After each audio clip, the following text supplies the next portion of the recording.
La bataille de Guadalcanal est le premier grand succès des Alliés dans la guerre du Pacifique.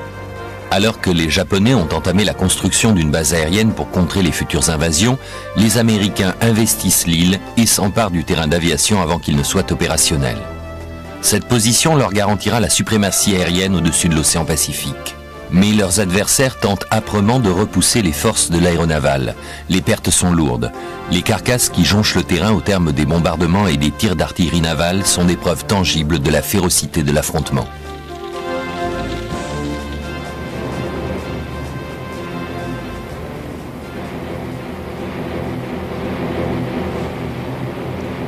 Après Guadalcanal, c'est l'accalmie.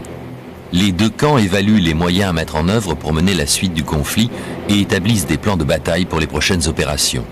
Au sein des deux états-majors, les stratèges envisagent les mêmes événements. Les chefs des armées terrestres préconisent une action en Nouvelle-Guinée et les amiraux veulent résoudre la situation dans les îles Salomon. Le développement de la puissance navale américaine est rapide et les Japonais n'ont d'autre alternative que de mener des actions défensives pour conserver leur territoire. Mais les dirigeants impériaux ne se découragent pas pour autant. Ils pensent que la production nationale d'avions peut largement compenser les pertes et que les réserves de main-d'œuvre sont assez élevées pour défendre l'Empire, sinon l'étendre.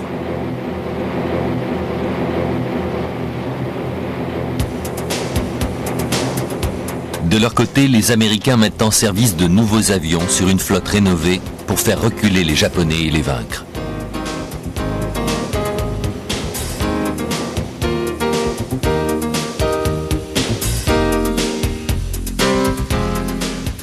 Les porte-avions reçoivent de nouveaux chasseurs, de nouveaux bombardiers et de nouveaux avions torpilleurs. Le chasseur tant attendu, le Chancevot Corsair, s'avère au départ inutilisable sur porte-avions, mais les Marines l'utiliseront dès février 1943. Les redoutables bombardiers en piqué Douglas Dauntless sont peu à peu remplacés par les Curtiss Helldiver et les vieux dévastateurs laissent place aux Grumman Avenger.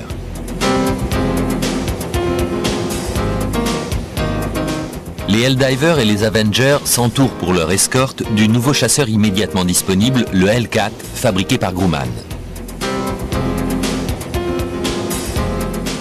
De construction robuste, puissamment armé, rapide et maniable, il devient l'avion favori des pilotes dès sa première apparition sur les porte-avions. J'étais si content de cet avion quand je suis revenu à bord du Yorktown que j'ai dit « Si le F-6F pouvait faire la cuisine, je l'épouserais ». Avec leur F-6F, les pilotes ne peuvent affronter un Zéro seul à seul. Mais se sentant désormais beaucoup plus en sécurité au combat, ils imposent à l'ennemi leur propre tactique. Nous en étions très fiers. C'était une machine robuste, peut-être pas aussi maniable qu'un Zéro, mais il parvenait à le suivre. Et il était solide. Les Hellcats sont vite réputés pour leur capacité à prendre des coups tout en continuant à voler. Et beaucoup d'appareils américains offrent les mêmes avantages. La sécurité passe avant les performances, et le souci majeur est la protection du pilote.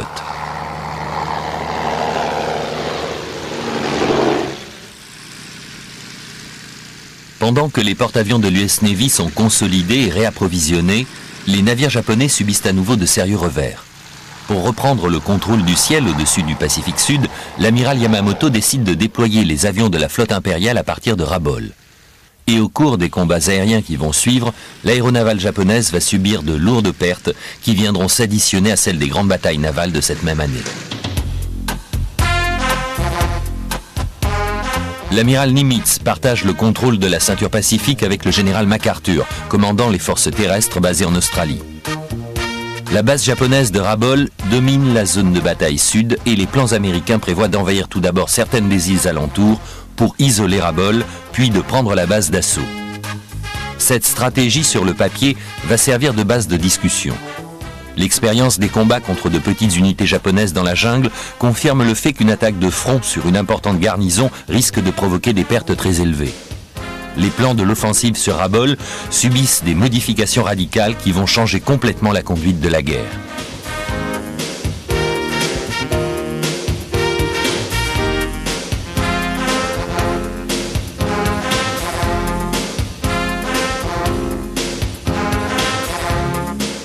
lorsque l'amiral Mitcher, qui commandait le Hornet lors du raid de Doolittle sur Tokyo, prend la mer avec son escadre de porte-avions en janvier 1944, beaucoup de choses ont changé depuis la conception du plan d'offensive original, qui, il y a à peine 10 mois, envisageait un débarquement sur Rabaul. Les porte-avions sont alors dispersés sur un arc de cercle couvrant 2200 km pour pilonner certaines positions ennemies.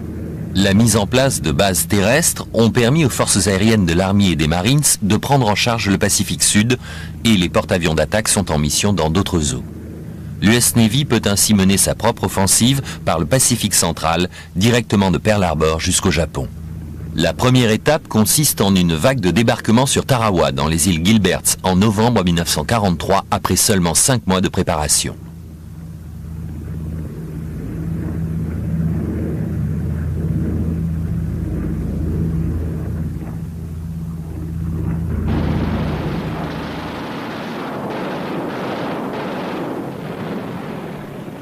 Dès janvier 1944, l'amiral Mitcher et ses forces envahissent les îles Marshall et attaquent Kwajalein.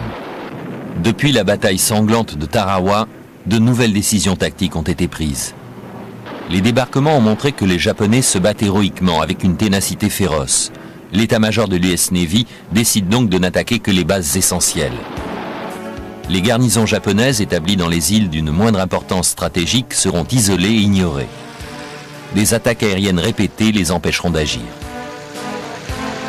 Avant chaque invasion, des bombardements préliminaires affaiblissent non seulement l'objectif, mais également toutes les bases aériennes à portée de frappe pour déstabiliser les Japonais. Les raids de bombardement à l'aube sont quotidiens.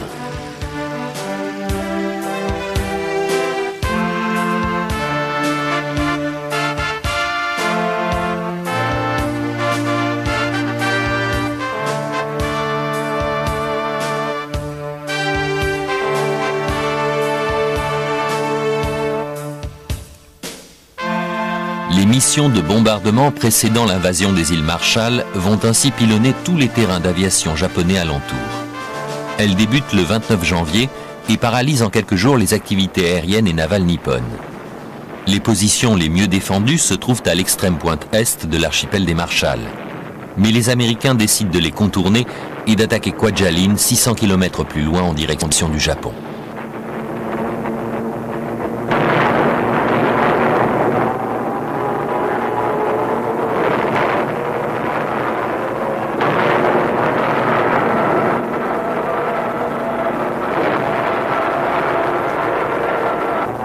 Le débarquement s'effectue sans aucune intervention des forces aériennes japonaises. Et la marine impériale, évaluant la situation avec prudence, se tient à distance.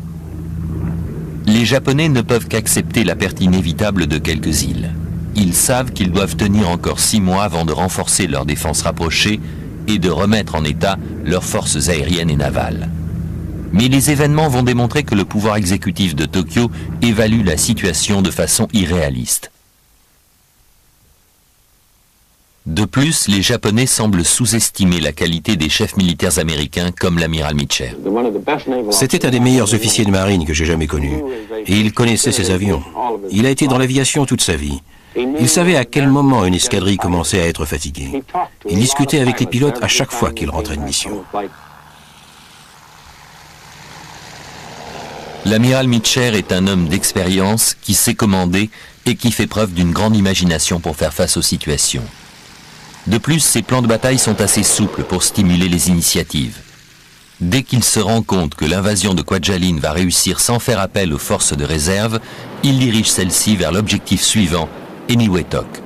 Et le débarquement a lieu le 17 février 1944, moins de 2 semaines après la chute de Kwajalein.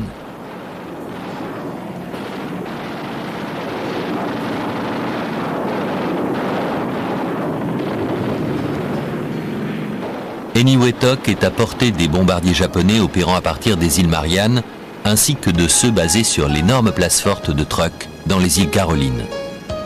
Pour faciliter l'invasion, les porte-avions doivent éliminer ces 2 bases japonaises. L'US Navy envoie 9 bâtiments sur Truk. Les Japonais subissent d'énormes pertes. L'aéronavale américaine coule 6 bâtiments de guerre et 26 navires de commerce. De plus, les Japonais perdent plus de 250 avions en combat aérien et au sol. Seuls 25 avions américains sont abattus.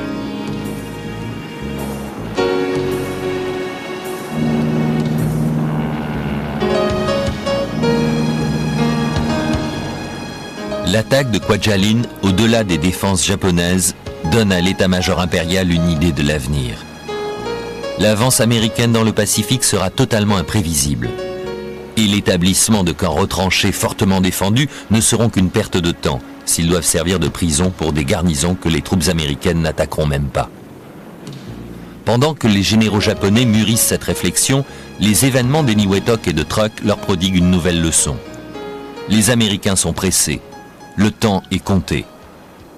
La base de Truk était un dispositif essentiel pour le réseau de défense rapproché des Japonais. Mais l'offensive de l'aéronavale américaine les a forcés à rapatrier leur flotte de guerre vers Palau. En moins d'un an, les positions avancées de la marine impériale reculent de quelques 3200 km et les amiraux japonais n'ont pas eu la moindre opportunité d'affronter l'US Navy sérieusement. Il a fallu beaucoup de temps, ponctué de grandes difficultés pour réparer les navires, trouver de nouveaux avions et former des équipages. De plus, les aviateurs de la marine japonaise, opérant à partir de bases terrestres, sont de moins en moins nombreux. Sans équipage bien entraîné et expérimenté, les porte-avions japonais sont pratiquement devenus inutiles. Au lieu de les renforcer, les Japonais continuent d'envoyer tous les renforts disponibles directement dans la bataille. En avril, lorsque la flotte américaine attaque de nouveaux Truk, ils font décoller une quantité importante d'avions, tactique inefficace qui se soldera par de lourdes pertes supplémentaires. Ils ont fait décoller beaucoup d'avions et ont commencé à attaquer. Et ils n'ont pas cessé pendant toute l'opération. Dès qu'on en avait fini avec un, il y en avait un autre. J'ai eu beaucoup de chance. J'ai abattu 3 appareils, mais je me suis fait aussi descendre. Les Japonais ne récupèrent que très rarement pilotes et avions. En revanche, les Américains, pour récupérer leurs équipages abattus, vont même jusqu'à utiliser des sous-marins de sauvetage. Vers midi, le premier jour, nous avons reçu le premier rapport. À ma connaissance, et je me suis renseigné, tous les gars encore vivants ont été récupérés. Aucun n'a été fait prisonnier. En marge du travail des sauveteurs, les pilotes américains font tout pour poser leurs appareils sur leurs porte-avions malgré les blessures et les avaries souvent considérables. Parfois, les avions se brisent sous le choc de l'appontage après s'être péniblement traînés jusqu'au navire. Au cours de ces batailles, le contingent des aviateurs américains subit des pertes relativement légères en comparaison des dégâts infligés à l'autre camp. Les blessés sont pris en charge dès leur arrivée et transportés dans les services de soins bien équipés d'une grande efficacité. Les forces américaines réussissent à limiter les conséquences des pertes qu'ils subissent et à répartir leurs ressources en hommes et en matériel. Ils disposent d'hommes très bien entraînés et d'une avance technologique de plus en plus marquée, ce qui leur permet d'assurer leur avantage aérien sans sacrifier leurs équipages. Quant à la flotte japonaise, elle doit une fois de plus faire retraite après les attaques répétées sur sa base de Palau. La seconde offensive sur Truk se concentre essentiellement sur les pistes aériennes, laissant de côté les installations portuaires abandonnées. Les forces américaines préparent l'étape suivante, l'offensive sur les Mariannes, qui va percer l'anneau de défense rapproché japonais et mettre les bombardiers de l'US Army Air Corps à portée de l'archipel nippon. La perspective de bombardiers américains survolant les îles du Japon ne peut qu'inciter la flotte impériale à contre-attaquer. Elle n'est pas intervenue depuis plus d'1 an et demi, lors de la bataille de Santa Cruz. Dans l'effort, elle se regroupe et se reconstitue. Le temps de l'affrontement est arrivé.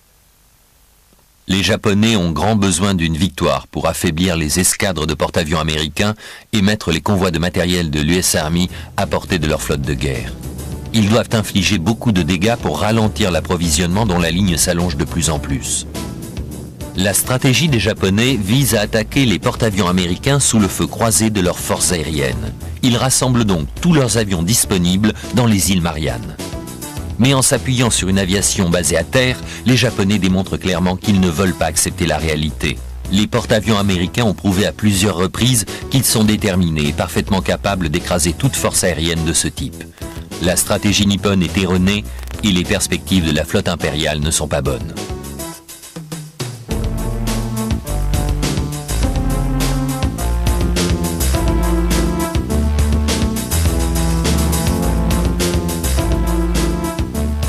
Les forces américaines, elles, sont rodées et de plus en plus organisées.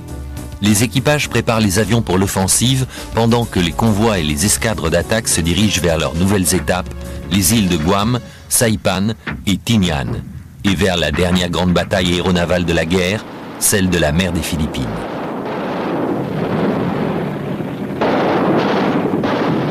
Loin de porter des coups aux bâtiments de l'US Navy, les avions japonais basés à terre sont en difficulté. Leurs attaques sont sans effet et les pertes considérables. En revanche, les raids menés par les avions embarqués américains ont non seulement raison des appareils ennemis, mais détruisent les installations et les pistes d'envol des îles. Les Japonais dépêchent plus de 500 avions dans les Mariannes, mais après 4 jours de combat, rares sont ceux qui volent encore. Les chasseurs embarqués de l'US Navy dominent aisément les airs au-dessus des îles.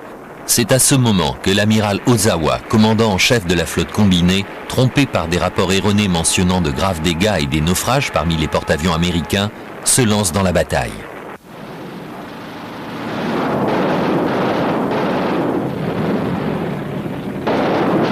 L'amiral Spruance, commandant toutes les flottes d'invasion, apprend sans délai que la flotte japonaise est en mouvement. Les sous-marins américains qui suivent discrètement les bâtiments japonais transmettent les renseignements dès les premiers mouvements de la flotte le 15 mai 1944. Sachant exactement ce que vont faire les Japonais, Spruance dispose d'assez de temps pour laisser ses navires terminer leur mission et les regrouper pour faire face à l'ennemi.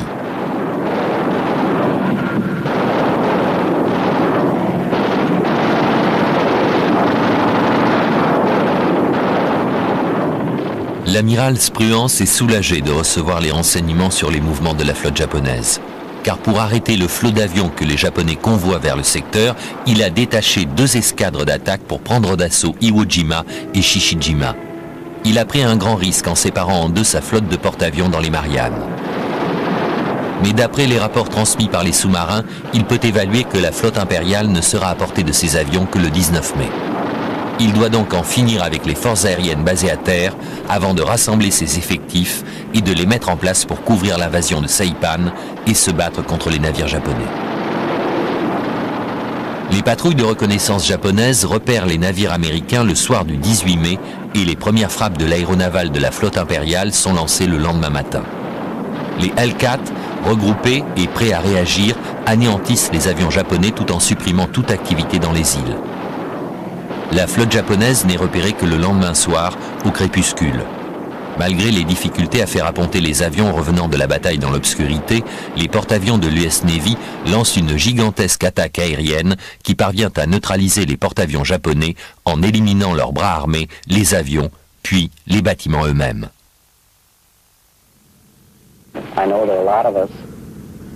Je sais que beaucoup de marins nous ont salués pendant que nous traversions le pont. Ils savaient que c'était la plus longue frappe aérienne de la guerre. On pensait que certains d'entre nous ne reviendraient pas. Nous sommes partis et 2 heures plus tard, nous les avons attaqués. Il était environ 18h30, juste avant le coucher du soleil.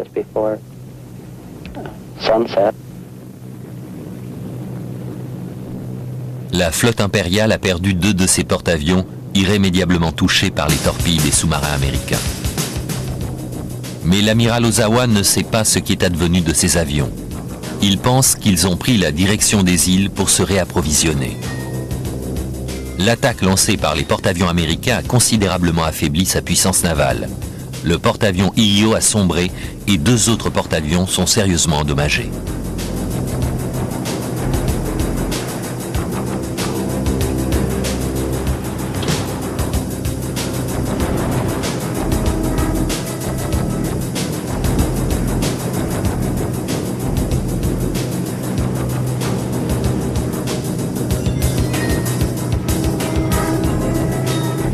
Avec les derniers rayons du soleil, l'attaque prend fin et les pilotes américains retournent vers leur navire.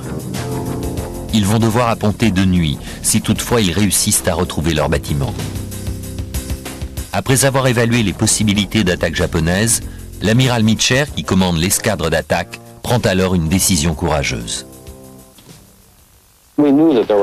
Il savait qu'il y avait des avions basés à terre qui pouvaient venir d'Iwo Jima ou de ce secteur. Il pouvait aussi y avoir quelques avions, des porte-avions japonais. Mais l'amiral, après avoir orienté le bâtiment dans le sens du vent, a allumé les lumières.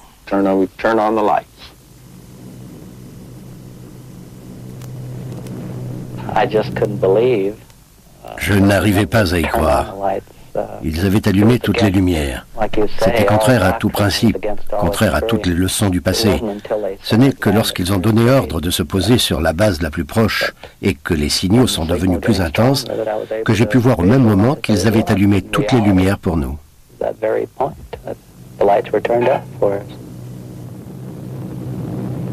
À la différence des équipages japonais qui ont été abattus ce jour-là, la plupart des pilotes américains vont survivre pour continuer à se battre.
Alors dispersés sur un arc de cercle couvrant 2200 km pour pilonner certaines positions ennemies.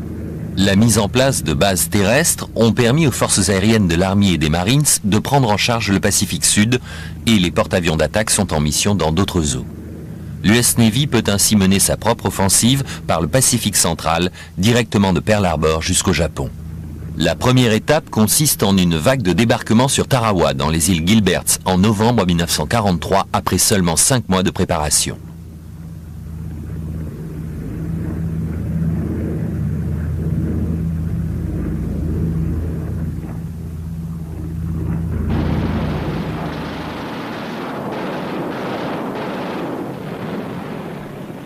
Dès janvier 1944, l'amiral Mitcher et ses forces envahissent les îles Marshall et attaquent Kwajalein. Depuis la bataille sanglante de Tarawa, de nouvelles décisions tactiques ont été prises. Les débarquements ont montré que les Japonais se battent héroïquement avec une ténacité féroce. L'état-major de l'US Navy décide donc de n'attaquer que les bases essentielles. Les garnisons japonaises établies dans les îles d'une moindre importance stratégique seront isolées et ignorées. Des attaques aériennes répétées les empêcheront d'agir. Avant chaque invasion, des bombardements préliminaires affaiblissent non seulement l'objectif, mais également toutes les bases aériennes à portée de frappe pour déstabiliser les Japonais. Les raids de bombardement à l'aube sont quotidiens.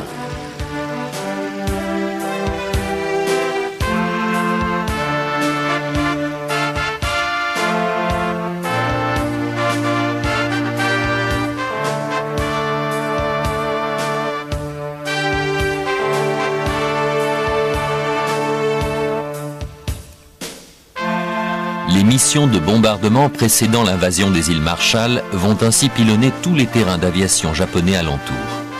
Elles débutent le 29 janvier et paralysent en quelques jours les activités. Mais il parvenait à le suivre. Et il était solide. Les Hellcats sont vite réputés pour leur capacité à prendre des coups tout en continuant à voler. Et beaucoup d'appareils américains offrent les mêmes avantages. La sécurité passe avant les performances et le souci majeur est la protection du pilote.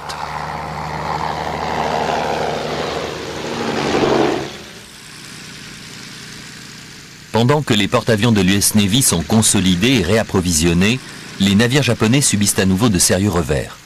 Pour reprendre le contrôle du ciel au-dessus du Pacifique Sud, l'amiral Yamamoto décide de déployer les avions de la flotte impériale à partir de Rabaul. Et au cours des combats aériens qui vont suivre, l'aéronavale japonaise va subir de lourdes pertes qui viendront s'additionner à celles des grandes batailles navales de cette même année.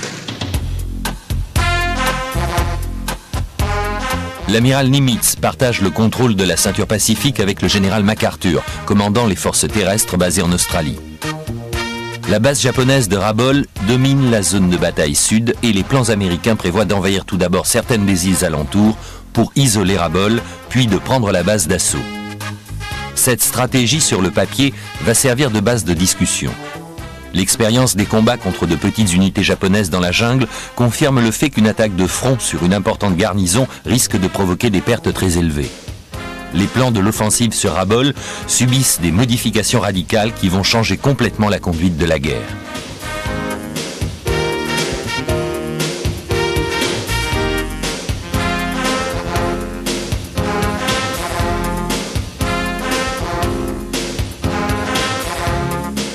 Lorsque l'amiral Mitcher, qui commandait le Hornet lors du raid de Doolittle sur Tokyo, prend la mer avec son escadre de porte-avions en janvier 1944, beaucoup de choses ont changé depuis la conception du plan d'offensive original, qui, il y a à peine 10 mois, envisageait un débarquement sur Rabaul. Les porte-avions sont à unité aérienne et navale nippone. Les positions les mieux défendues se trouvent à l'extrême pointe est de l'archipel des Marshall. Mais les Américains décident de les contourner et d'attaquer Kwajalein 600 km plus loin en direction du Japon.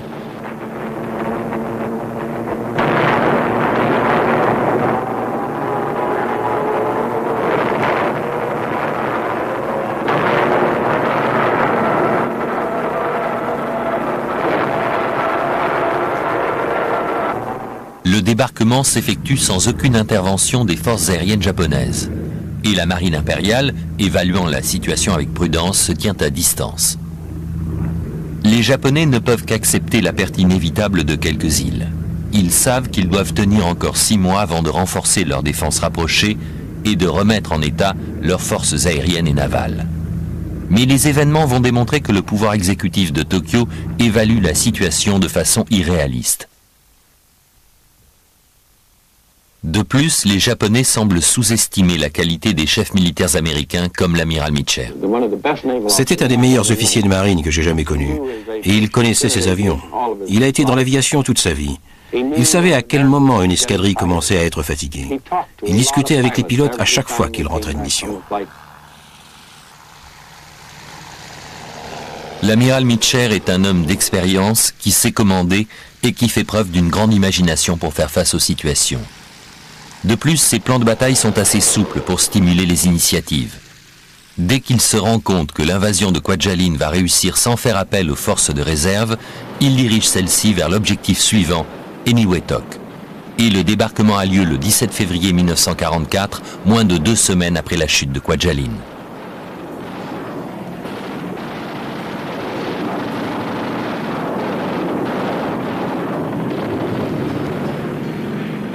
Eniwetok est à portée.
La bataille de Guadalcanal est le premier grand succès des Alliés dans la guerre du Pacifique. Alors que les Japonais ont entamé la construction d'une base aérienne pour contrer les futures invasions, les Américains investissent l'île et s'emparent du terrain d'aviation avant qu'il ne soit opérationnel. Cette position leur garantira la suprématie aérienne au-dessus de l'océan Pacifique. Mais leurs adversaires tentent âprement de repousser les forces de l'aéronaval. Les pertes sont lourdes. Les carcasses qui jonchent le terrain au terme des bombardements et des tirs d'artillerie navale sont des preuves tangibles de la férocité de l'affrontement.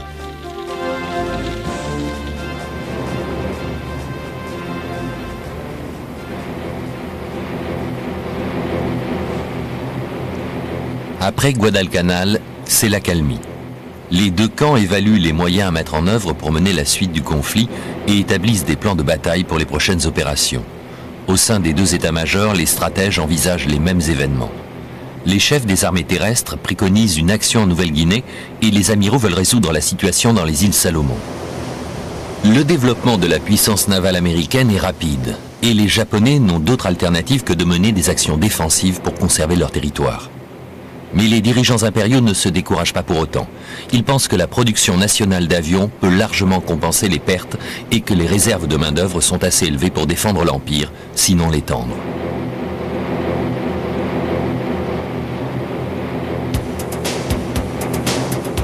De leur côté, les Américains mettent en service de nouveaux avions sur une flotte rénovée pour faire reculer les Japonais et les vaincre.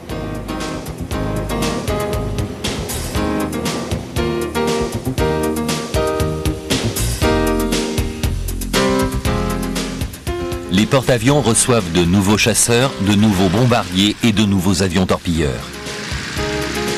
Le chasseur tant attendu, le Chancevot Corsair, s'avère au départ inutilisable sur porte-avions, mais les Marines l'utiliseront dès février 1943. Les redoutables bombardiers en piqué Douglas Dauntless sont peu à peu remplacés par les Curtiss Helldiver et les vieux dévastateurs laissent place aux Grumman Avenger.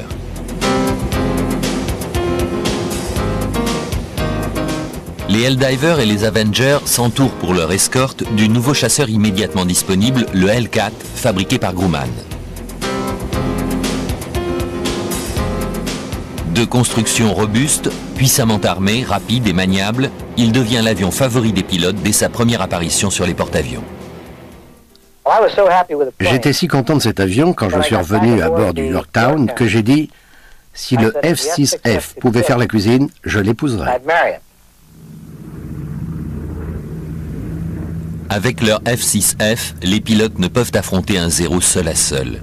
Mais se sentant désormais beaucoup plus en sécurité au combat, ils imposent à l'ennemi leur propre tactique. Nous en étions très fiers. C'était une machine robuste, peut-être pas aussi maniable qu'un Zéro,